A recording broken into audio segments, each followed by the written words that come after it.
ಓಂ ನಮಃ ಶಿವಾಯ. ಕಾರ್ತೀಕ ಮಾಸದ ಪುರಾಣ ಅಧ್ಯಾಯ 9. ಪೃಥು ಚಕ್ರವರ್ತಿಯು ನಾರದರನ್ನು ಕೇಳಿದನು. ಹೇ ದೇವರ್ಷಿ, ತುಳಸಿ ವೃಂದಾವನವನ್ನು ಸ್ಥಾಪಿಸಿ ಭಗವಾನ್ ಮಹಾವಿಷ್ಣುವನ್ನು ಪೂಜಿಸಬೇಕೆಂದು ತಿಳಿಸಿದಿರಿ. ತುಳಸಿಯನ್ನು ಹರಿಪ್ರಿಯ, ವಿಷ್ಣುವಲ್ಲಭ ಎಂಬ ಹೆಸರಿನಿಂದ ಸ್ತುತಿಸುತ್ತಾರೆ. ಅಂತಹ ತುಳಸಿಯ ಮಹಿಮೆಯನ್ನು ನನಗೆ ದಯಮಾಡಿ ವಿವರಿಸಿ. ನಾರದರು ಪೃಥು ಚಕ್ರವರ್ತಿಗೆ ಹೇಳಿದರು. ರಾಜನ್, ಶ್ರದ್ಧಾಭಕ್ತಿಗಳಿಂದ ಆಲಿಸು. ಹಿಂದೊಮ್ಮೆ ಭಗವಾನ್ ಶಂಕರನ ದರ್ಶನಾಕಾಂಕ್ಷಿಗಳಾದ ಇಂದ್ರಾದಿ ದೇವತೆಗಳು ಕೈಲಾಸವನ್ನು ತಲುಪಿದರು. ಆಗ ಶಿವನು ಭಯಂಕರವಾದ ಬೇತಾಳ ರೂಪಿಯಾಗಿದ್ದನು. ಈ ಘೋರ ರೂಪವನ್ನು ಗುರುತಿಸದೆ ಅವರು ಶಿವನೆಲ್ಲಿ ಎಂದು ಹುಡುಕತೊಡಗಿದರು. ಬೇತಾಳ ರೂಪಿಯಾದ ಶಿವನು ಉತ್ತರಿಸದೆ ಇದ್ದುದನ್ನು ತಿಳಿದ ಇಂದ್ರನು ಕುಪಿತನಾದನು. ತನ್ನ ವಜ್ರಾಯುಧವನ್ನು ತೆಗೆದುಕೊಂಡು ಬೇತಾಳ ರೂಪಿ ಶಿವನ ಕಂಠ ಪ್ರದೇಶಕ್ಕೆ ಹೊಡೆದನು. ಇದರಿಂದ ನೀಲಕಂಠನಾದ ಶಿವನಿಗೆ ಯಾವ ತೊಂದರೆಯೂ ಆಗಲಿಲ್ಲ. ಇಂದ್ರನ ವಜ್ರಾಯುಧವೇ ತೂತಾಗಿ ಹೋಯಿತು. ಶಿವನಿಂದ ಹೊರಟ ದಿವ್ಯ ತೇಜಸ್ಸು ಇಂದ್ರನನ್ನೇ ಸುಡುವಂತಾಯಿತು. ಆಗ ದೇವಗುರುವಾದ ಬೃಹಸ್ಪತಾಚಾರ್ಯರಿಗೆ ಇದು ಶಿವನ ಮಹಿಮೆ ಎಂದು ತಿಳಿದು ಹೋಯಿತು. ಆತನು ಇಂದ್ರನಿಗೆ ವಿಷಯ ತಿಳಿಸಿ ಬೇತಾಳ ರೂಪಿಯಾದ ಶಿವನಿಗೆ ನಮಸ್ಕಾರ ಮಾಡುವಂತೆ ಹೇಳಿದನು. ಆಗ ಬೃಹಸ್ಪತಿಯು ಬೇತಾಳ ರೂಪದ ಶಿವನ ಸ್ತೋತ್ರವನ್ನು ಮಾಡಿದನು. ಓಂ ನಮೋ ದೇವಾದಿದೇವಾಯ ತ್ರಯಂಬಕಾಯ ಕಪರ್ದಿನೇ ತ್ರಿಪುರಜ್ಞಾಯ ಶರ್ವಾಯ ನಮೋ ದೈತ್ಯ ನಿಷೂದಿನೇ. ಹೇ ದೇವ, ನಿನಗೆ ನಮಸ್ಕಾರ. ಮುಕ್ಕಣ್ಣನು, ಕಪಾಲವನ್ನು ಧರಿಸಿದವನು, ತ್ರಿಪುರಾಸುರ ಸಂಹಾರಿಯೂ ದೈತ್ಯನಾಶಕನೂ ಆದ ರುದ್ರ, ನಿನಗೆ ನಮನಗಳು. ವಿರೂಪಾಯ ಅತಿರೂಪಾಯ ಬ್ರಹ್ಮರೂಪಾಯ ಶಂಭವೇ ಯಜ್ಞ ವಿಧ್ವಂಸಕರ್ತ್ರೇ ವೈ ಯಜ್ಞಾನಾಂ ಫಲದಾಯಿನೇ.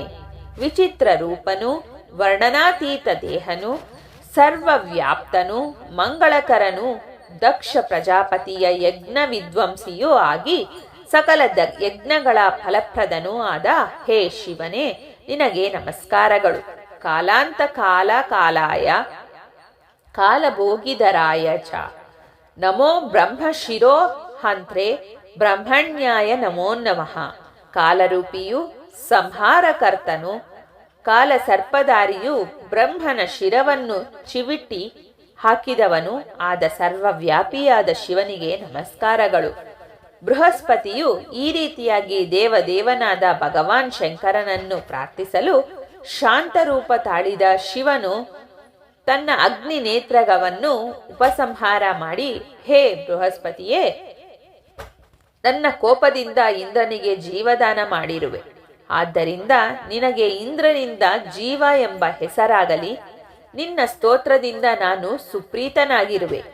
ನಿನಗೆ ಬೇಕಾದವರ ಕೋರಿಕೋ ಎಂದು ಪ್ರಸನ್ನ ಚಿತ್ತನಾಗಿ ನುಡಿದನು. ಆಗ ಬೃಹಸ್ಪತಿಯು, ಹೇ ಭಗವಂತ, ನನ್ನ ಸ್ತೋತ್ರದಿಂದ ನಿನಗೆ ತೃಪ್ತಿಯಾಗಿದ್ದರೆ ದೇವರಾಜನಾದ ಇಂದ್ರನನ್ನು, ತ್ರಿಲೋಕಗಳನ್ನು ನಿನ್ನ ತ್ರಿನೇತ್ರದಿಂದ ಸಂರಕ್ಷಿಸಿ ಅನುಗ್ರಹ ಮಾಡು.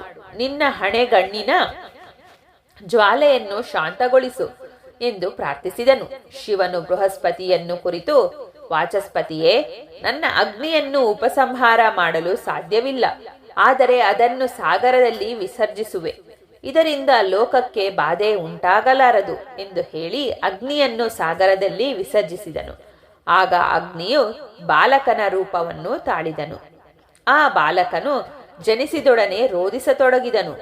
ದೇವತೆಗಳು ಹೆದರಿ ಕಂಗಾಲಾಗಿ, ಯಾರು ಈ ಅದ್ಭುತ ಬಾಲಕ, ಯಾರ ಮಗ ಎಂದು ಕೇಳಿದರು. ಆಗ ಸಮುದ್ರ ರಾಜನು ಬ್ರಹ್ಮನಿಗೆ ನಮಸ್ಕಾರ ಮಾಡಿ, ಈ ಬಾಲಕನು ಗಂಗಾ ಸಂಗಮದಲ್ಲಿ ಅವತಾರ ಮಾಡಿದುದರಿಂದ ಈತನು ನನಗೆ ಪುತ್ರ ಸಮಾನನೇ ಸರಿ. ದಯಮಾಡಿ ಈ ಮಗುವಿಗೆ ಜಾತಕರ್ಮ, ನಾಮಕರಣ ಮೊದಲಾದ ಸಂಸ್ಕಾರಗಳನ್ನು ಮಾಡಿ ಎಂದು ಪ್ರಾರ್ಥಿಸಿದನು. ಆಗ ಬಾಲಕನು ಬ್ರಹ್ಮನ ಗಡ್ಡವನ್ನೇ ಹಿಡಿದು ಅಲ್ಲಾಡಿಸಿದನ್ನು. ಬ್ರಹ್ಮದೇವನಿಗೆ ತನ್ನ ಗಡ್ಡವನ್ನು ರಕ್ಷಿಸಿಕೊಳ್ಳುವುದೇ ಕಷ್ಟವಾಯಿತು. ಬ್ರಹ್ಮನು, ಹೇ ಸಾಗರನೇ, ನನ್ನ ಕಣ್ಣ ನೀರಹನಿ ಕೆಳಗೆ ಬೀಳಲು ಕಾರಣನಾದ ಇವನಿಗೆ ಜಲಂಧರ ಎಂದೇ ಹೆಸರಾಗಲಿ. ಈತನು ಸರ್ವವಿದ್ಯಾ ಪಾರಂಗತನು, ಮಹಾವೀರನು ಆಗುತ್ತಾನೆ. ಶಿವನಿಂದಲ್ಲದೆ ಈತನಿಗೆ ಬೇರೆ ಯಾವ ದೇವತೆಗಳಿಂದಲೂ ಮರಣವಾಗದು ಎಂದು ಹೇಳಿ ಆ ಬಾಲಕನನ್ನು ತನ್ನ ದಿವ್ಯ ವರ ನೀಡಿ ಅನುಗ್ರಹಿಸಿದನು. ಈ ಜಲಂಧರನು ಕಾಲನೇಮಿಯ ಮಗಳಾದ ಬೃಂದಾ ಎಂಬ ಕನ್ಯೆಯೊಡನೆ ವಿವಾಹವಾದನು. ಸ್ಫುರದ್ರೂಪಿಯು ವೀರನು ಮಹಾಬಲಿಯೂ ಆದ ಜಲಂಧರನು ಬೃಂದೆಯೊಡನೆ ಜೀವಿಸತೊಡಗಿದನು. ದೈತ್ಯ ಗುರುವಾದ ಶುಕ್ರಾಚಾರ್ಯರ ಅನುಗ್ರಹದಿಂದ ಆತನು ಸಾಗರವನ್ನೇ ತನ್ನ ರಾಜ್ಯವನ್ನಾಗಿ ಮಾಡಿಕೊಂಡು ಆಳತೊಡಗಿದನು ಎಂಬಲ್ಲಿಗೆ ಕಾರ್ತೀಕ ಮಾಸ ಮಹಿಮೆಯ 9ನೇ ಅಧ್ಯಾಯವು ಮುಕ್ತಾಯವಾಯಿತು. Thanks for watching this video. Please subscribe my YouTube channel for more videos. Thank you.